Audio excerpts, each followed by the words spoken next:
Here on Thacker, the Electric Sate is a new big-budget Netflix movie. The movie follows a teenage girl 4 years after a war against humans and robots. The robots have now been reduced to a single area called the Electric Sate. But one day, this teenage girl is confronted by a robot who claims to know where her brother is, which was supposed to have died years ago. The robot and the girl go on an adventure to find her brother, while making friends and enemies along the way.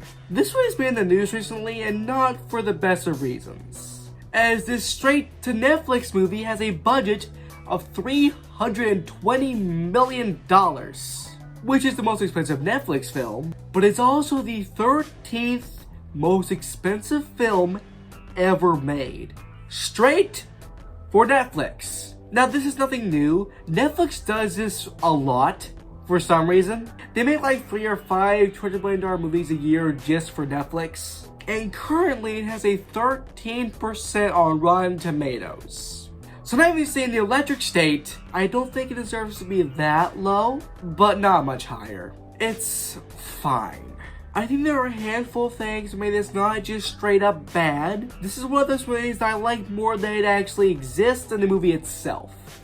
Because this is a fantastic concept right down my alley. Following a world after a war with humans and robots that's not post-apocalyptic is so refreshing. Like the first 5 minutes of this movie I loved. It's a compilation of footage and news reports about this war and how it started and how it's resolved. Just fantastic. Such a great opening. The film starts like this, and goes like this, and then that's the rest of the movie.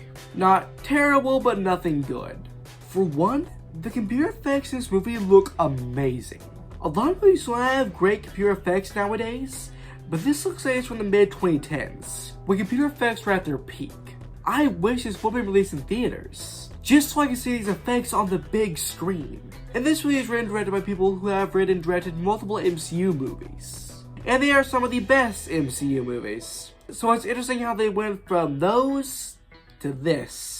At that point, it does have that MCU cringe humor that'll get a laugh out of you every other 10th joke. But I will admit, I got more laughs than I was expecting, probably like half a handful. And I did have some fun with it. Lines like, Mr. Peanut just signed a treaty with the president is very funny. And yeah, the leader of the robots is a Mr. Peanut robot. Not just a robot that looks like Mr. Peanut, but is straight up the planter's peanut. I'm gonna be honest, it's very funny saying Mr. Peanut with a sword fighting Giancarlo Esposito. And if you don't think that's funny, then well, you're just wrong. Was it necessary?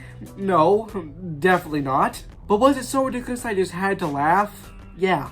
And speaking of Giancarlo Esposito, this one is a pretty stacked cast. Millie Bobby Brown, Chris Pratt, Anthony Mackie, Woody Harrelson, Ki Kwan. And they're all fine. None of them give more than is necessary, but none are bad. They're just fine. I can say the same for this movie's characters. They're all just fine. None of these characters were engaged, yet I couldn't get invested into a single one of them. This movie is just filled with so many tropes and cliches I have seen thousands of times in other movies. And I wouldn't mind it if they did something unique and different with them, but they don't. It's just the same things I've seen over and over and over again, but this time with Mr. Peanut and Star-Lord. Overall, I suppose this is a fine family movie. It's not bad, but it's definitely nothing special. The Electric Sate is a fantastic concept that sadly did not give off any sparks. I can't with good conscience say I recommend it. Also, if you enjoyed this video, then consider liking and subscribing. But I guess for now, bye, let's go on Thacker.